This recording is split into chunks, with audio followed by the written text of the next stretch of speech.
마가복음 11장 1절부터 11절까지 보겠습니다. 그들이 예루살렘 가까이에 곧 올리브산에 있는 벳바게와 베다니 가까이에 이르렀을 때에 예수께서 제자 둘을 보내시며 그들에게 말씀하셨다. 너희는 맞은편 마을로 가거라. 거기에 들어가서 보면 아직 아무도 탄 적이 없는 새끼 나귀 한 마리가 매여 있을 것이다. 그것을 풀어서 끌고 오너라. 어느 누가 왜 이러는 거요? 하고 물으면 주님께서 쓰시려고 하십니다. 쓰시고 나면 지체 없이 이리로 돌려 보내실 것입니다. 하고 말하여라. 그들은 가서 새끼 나귀가 바깥 길 쪽에 나 있는 문에 매여 있는 것을 보고 그것을 풀었다. 거기에 서 있는 사람들 가운데 몇 사람이 그들에게 물었다. 새끼 나귀를 풀다니 무슨 짓이요? 제자들은 예수께서 일러주신 대로 그들에게 말하였다. 그러자 그들은 가만히 있었다. 제자들이 그 새끼 나귀를 예수께로 끌고 와서 자기들의 겉옷을 그 등에 걸쳐 놓으니 예수께서 그 위에 올라타셨다.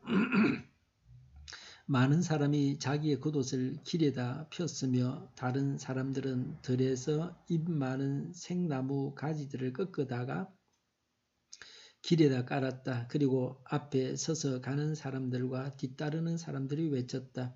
호산나 복되시다. 주님의 이름으로 오시는 분 복되다. 다가오는 우리 조상 다윗의 나라여. 더없이 높은 곳에서 호산나. 예수께서 예루살렘에 이르러 성전에 들어가셨다. 그는 거기서 모든 것을 둘러보신 뒤에 날이 이미 저물었으므로 12 제자와 함께 베다니로 나가셨다. 아멘. 유대인들은 집단적으로 예수님을 배척하고 죽였습니다. 예수님은 자기 백성에게 오셨지만 자기 백성들이 예수님을 영접하지 않았다고 성경에 기록하고 있습니다.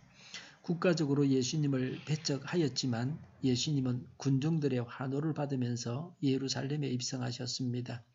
예수님의 적들은 긴장하고 있었을 것입니다. 마가복음 11장부터 15장까지는 한 주간에 있었던 일입니다. 분량으로는 마가복음 전체의 3분의 1이나 됩니다. 예수님은 십자가를 지시기 전에 공개적으로 예루살렘에 입성하셨습니다. 예수님은 환영을 받으면서도 바늘 방석에 앉으시는 것과 같은 위험한 일을 하신 것입니다.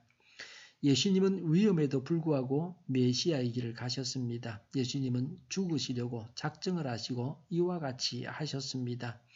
여기에 사용된 나귀에서 몇 가지 점들을 생각해 보겠습니다. 예수님은 초자연적인 능력을 가지고 나귀가 어디에 있다 하는 것을 아셨습니다. 천리안을 가지고 계셨습니다. 그 나귀의 상태가 아직 아무도 타보지 않은 완벽한 것입니다. 완전한 제물 되시는 그리스도를 상징합니다. 예수님은 나귀 한 마리도 소유하지 않으셨습니다. 예수님은 청빈하셨고 무소유였습니다.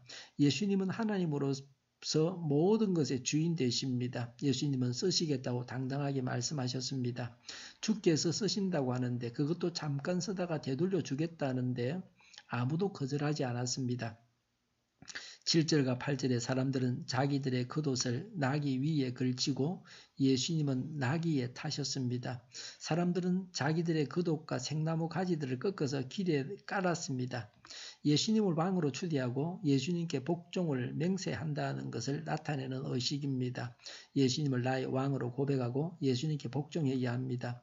9절과 10절의 군중들이 외친 말들은 구약 성경 시편 118편 25절 26절을 인용한 것입니다. 호산나의 뜻은 구하소서입니다. 어려운 처지에 있는 자가 도움을 요청할 때 쓰는 말입니다. 예수님을 구세주로 받아들이고 자신들을 구원해 주십사고 했습니다.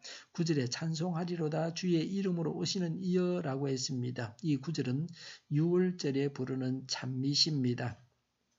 절기에 예루살렘을 방문하는 순례자들을 맞아들이는 인사말입니다. 이 구절의 참 의미는 장차 다윗 가문에서 나타날 메시아를 기다리며 빨리 임하기를 기원하는 것입니다. 10절에 우리 조상 다윗의 나라라고 했습니다. 마가복음 10장 47절에 예수님을 다윗의 자손이라고 했습니다. 예수님을 다윗의 자손이라고 한 것은 예수님은 다윗의 자손 중에 오신 메시아라는 뜻입니다. 시각장애자는 예수님을 메시아로 알고 자기 눈을 고쳐주십사고 외쳤습니다. 마가복음 11장 7절부터 10절 말씀대로 예수님은 사람들의 환호를 받으면서 예루살렘에 입성하시는 구세주이십니다. 예루살렘 입성 바로 앞에 눈먼 자의 눈을 뜨게 하신 것을 기록해둔 데는 의미가 있습니다. 예수님께서 눈먼 자를 눈뜨게 해주셨다고 하는 것은 구약 성경에 약속한 대로 메시아가 오셔서 눈먼 자가 눈을 떴다고 하는 것을 은연중에 말씀하고 있습니다. 메시아가 오셔서 보여주는 기적이 바로 보지 못하는 자가 눈을 뜨는 것입니다. 보는 것입니다. 많은 사람들이 예루살렘에 입성하시는 예수님을 메시아로 인정하고 열렬하게 환영했습니다. 예수님을 메시아 왕국의 왕으로 환영했습니다. 그런데 문제가 있었습니다.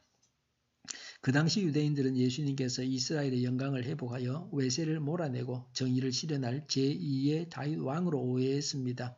예수님을 정치적 메시아로 알았습니다. 자신들을 죄에서 구원하실 메시아로 받아들이지 않았습니다. 이런 민중들의 욕구를 예수님께서 충족시켜 주시지 않으셨습니다. 그래서 예수님을 십자가에 못 박았습니다. 오늘 우리들도 말씀을 지나치게 현실적으로만 해석해도 안 됩니다. 영적으로만 해석해도 안 됩니다. 예수님을 전인격적으로 인정하고 모든 삶의 주인으로 모셔야 합니다. 예수님을 죄에서 구원하시는 분으로 대해야 합니다. 예수님을 하나님으로 나를 죄에서 구원하시는 분으로 영접해야 합니다. 그러면 영생을 얻습니다. 우리는 눈먼 바디메오와 같은 마음을 가져야 합니다. 예수님, 저는 구원받아야 합니다. 저를 구원하소서라고 고백해야 합니다. 사람은 구원받아야 할 존재들입니다. 이 사실을 인정해야 합니다. 이런 고백이 진실한 고백입니다. 사람이 어떤 존재인가를 아는 지혜자의 고백입니다. 오늘 말씀에 나오는 군중들이 말했던 것처럼 해야 합니다. 호산나 구원하소서라고 하면서 예수님을 열렬히 환영하고 예수님을 영접해야 합니다. 그러면 예수님께서 우리에게 천국을 선물로 주십니다. 기도하겠습니다. 구원해 주시옵소서. 하나님 앞에 나아가서 간구하고 하나님의 구원을 누리게 하여 주시옵소서.